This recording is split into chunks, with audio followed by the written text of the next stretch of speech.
How's it going, guys?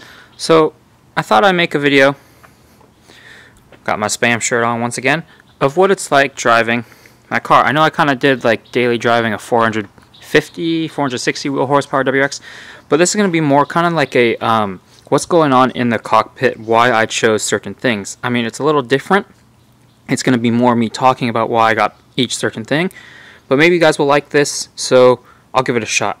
So first thing first is what I sit in, what my butt sits in. It's the Sparco Evo seat.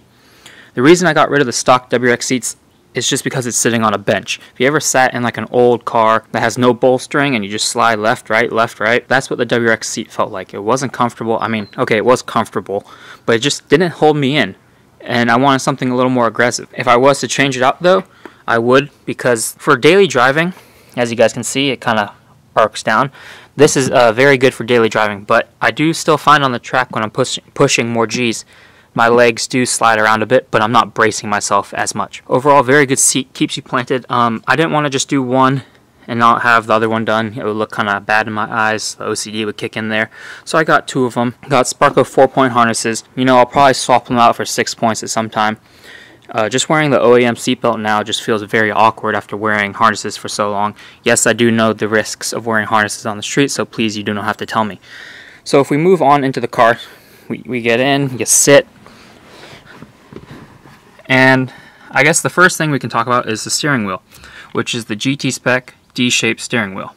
Overall, I love it because instead of the Prova or the what's the other one? I think it's just the Prova, yeah.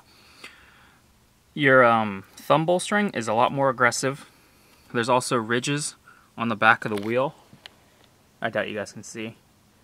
And there's just lines that the Prova wheel does not have. Just the D-shaped wheel in general is a lot smaller, a lot more thick, girthy. That's what she said. Getting in and out with the stock steering wheel was very hard. This makes it a lot more easier. Kept the control units, and it works just well. It's one of my favorite things I've done to the interior. The wheel just looks amazing from the outside and also just makes the driving experience so much better than the pizza wheel. Moving on, I guess we'll talk about what else I touch. I mean, the clutch and all those pedals are still the same. Nothing's changed. But I have my floppy knob here. It's the SPT short throw shifter from the stock STI. And then I have the 1320 shifter extension. It's supposed to be facing this way, turned around, but with the bolstering of this, it gets in the way. But I like this a lot more. I love how the throws are, nice and easy. Now some of you are saying this is a cheap one, but it's a lot better than the $5 eBay one that I had for my WRX transmission, and I like it. So a lot less dead floating zone, because usually I'd have to go right here, then back up, and this right here is just a very short distance. Head unit, Pioneer, forget the exact model. A lot better than this crap stock head unit, and I now have a backup camera. Alcantara, just because my sponsor MD Interior was happy enough to do it, so we have Alcantara, Alcantara, Alcantara, Alcantara, Alcantara, Alcantara. And I know you guys love this, you guys always ask. Let me move my Starbucks. This is from Scott, I traded him.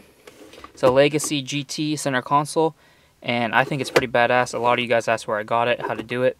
You got to find a Legacy GT, and that's how you'll do it. And it's a lot better than the stock one. And honestly, I haven't seen another Subaru with this setup, so that's also a plus. Moving on to the vitals of the car, we have gauges. Now, if I turn the car on, but I'm going to get the stupid chime, so I'm not going to turn it on actually. These are all to monitor car's health. I know it might be a little overkill with all these up here, but it's all safety. So we got boost, oil temp. These two were my lifesaver on the track.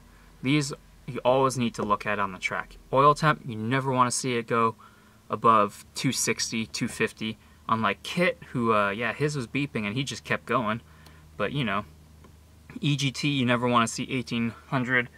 That just means you're really pushing the car and it's getting really hot. We got AFR, so, you know, like lean, rich kind of deal. 15, you're too lean. 10, you're too rich. Oil pressure over there, you never want to see it 0. That's like a a fail-safe. Now, I did notice after the track day, because I was running a cocktail mix of oil because I had to get home, my oil pressure at idle was around 20 to 30, and after my oil changed to 1550, it's boosted up to now around 40 to 50, so that's good to know. We have my access port. I always change up locations of where I put it. It used to be right here, but now it doesn't stick to the Alcantara. So I got a magnet mount, which is a really good one. Oh, that's also like Alcantara. And this is where it lives. It does its job, and access port is just for what tuners use. And it also helps show vital signs of your car. We have my iPhone mount, which is a RAM mount. The reason I chose it is because it's better than like the vent mount I had. The vent mount would flop up and down. This one holds everything in, and it's very sturdy. It's not going anywhere. And a lot of people use it on the track because it doesn't move with all those G-forces. So the Valentine V1 radar detector, hardwired, and it just works like a charm. I love it. Helps me know if there's a police officer.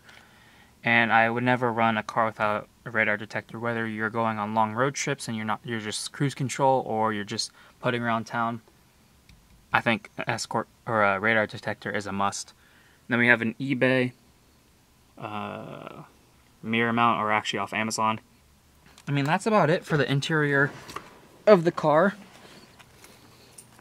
And I hope that kind of tells you guys what I deal with on a day-to-day basis when I get in the car and drive. And that's kind of my cockpit view. But I chose all the gauges because they help monitor my car. The shifter extension because I have less floating space and I enjoy it. Access port because it's needed. Phone mount because I like it. Legacy GT because no one else I think really has it. And seats because they keep me in place. But that's going to be it. If you guys enjoyed this, let me know down below. And I'll catch you guys in the next video. Take it easy. Oh, we can't forget about air fresheners.